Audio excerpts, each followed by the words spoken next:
Yangi tibbiyotning haqiqatlaridan biri shuki, Novaya meditsinani hozir aytib bildirib o'taman.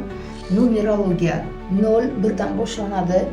Juft va to'qsonlar bilan davom etib, yagona Allohga tugaydi. Alloh yagona degani va yagona Alloh degani. Bu tug'ilishdan o'lgunga qadar sonlar.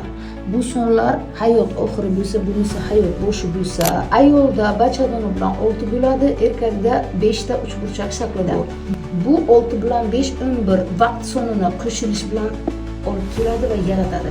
Bu qo'shilish umr davomiyligini tashkil qiladi.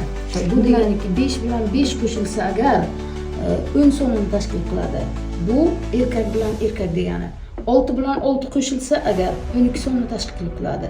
Bu ayol bilan ayol degani. Hozirgi zamonda buzg'unchilikning natijasi nimaga olib keldi? 11 sonning yo'qolishiga olib keldi. Bu 11 sonning yo'qolgani vaqtni yo'qolib qisqarishiga olib keldi. Oxirat va qiyomatni yaqinlashtiradigan isbot numerologiyada, din ilmida va boshqa ilmlardan isboti matematически shu hisoblanadi.